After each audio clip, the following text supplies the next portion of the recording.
It's Trap, and Trashy News. Hell no! Trash. With pretty little kitty on your radio. Saying that is ex-wife Phaedra Parks, both formerly of Real Housewives of Atlanta, is refusing visitation and has been refusing for about 3 years now. That's about the same amount of time that Apollo's been locked up. Well, now he's a free man, and he's kind of starting his life over, has a new fiance and starting to build a new career. Of course, not in finance, but either way. So they're actually hashing this stuff out on social media. Not sure if Phaedra is, because she's a peach and she knows better than that, but I know Peter Thomas has something to say, as he would. You know, Nene always says he's a peach anyway.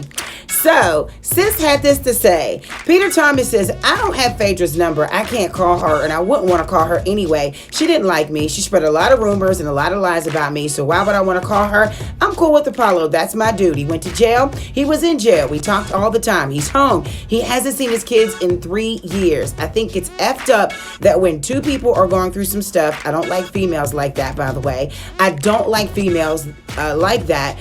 Because you're mad at the dude that you had a kid with. Now you're using the kids against him. That is foul to me. He goes on and on and on, but I'm sure some of you may relate to how frustrating it is to see someone that you care about go through this thing. But Peter, mind your business. This don't have nothing to do with you. Can we move on? Rick Ross says, I live in Zimunda. Coming to America. The sequel is filming in his mansion. He explains how his mansion landed the role, not him. Rick Ross is taking the silence to the big screen, confirming the involvement of this whole return of Coming to America. Now, it's the sequel that's happening, and during a recent interview, he explained how he became involved in the project. He says, I'm the real king of Zimunda. I'll be honest. Y'all go back and listen to some of my much earlier interviews. You'll hear me say that's one of my favorite, not my favorite film of all time. They reached out, and they're filming the new movie at his Atlanta estate.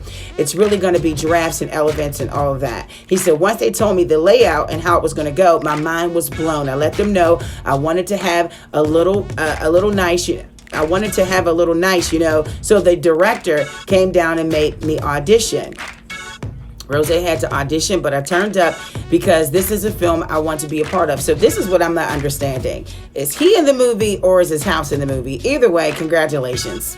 Black Ink crew Caesar got arrested for having a fake ID and driving without insurance. Now, I understand sometimes we have to go, a little dirty because maybe our pay scale or our paychecks didn't come in at the time it was time to pay our insurance premiums. But the fake ID, though, bruh, you have a reality show. So the owner of Black Ink in New York, Caesar Emmanuel, 40, was reportedly arrested this past Friday in Brooklyn after he allegedly ran a red light.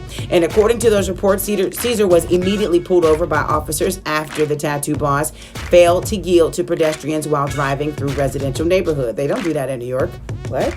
Anyway, police asked for his license and registration. He allegedly provided that ID, which read Emmanuel Thomas, that had the wrong birth year. He also had no proof of insurance. Meanwhile, Caesar has responded on social media to his alleged arrest. You can log on to the Jazz and Brand to see that. The incident comes in midst of the new Black Ink Crew show debuting this week.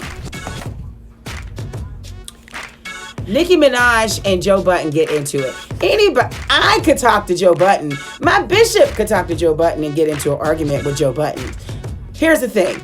Nicki Minaj is a hothead. Joe Budden is a hothead and could care less. So Joe Budden was on Nicki Minaj's Queen Radio, and the 38-year-old podcaster appeared on the 36-year-old rapper's show. Initially, it appeared to be the pair would attempt to iron out their differences. Well, that did not happen. He blamed her for this. She accused him of that. It's a lot. It resulted in her cutting off his microphone and moving forward, ending the show abruptly. So what was quoted was, he says, where she called him out when he accused her of possibly being on drugs and pills last summer. He says, your entire last album did that. Your past is littered with it. Who gives a F what she popped? But don't sit here and act like you've never popped a pill. Minaj shouted back, are you that effing dumb? You like tearing down women. They can't defend themselves. As the conversation got even more intense, Minaj instructed Joe's mic be cut off. After Joe was out of the room, Nicki continued the conversation with her co-hosts. He went onto social media and saying he like it like that. He likes the drama. So mission accomplished, I guess.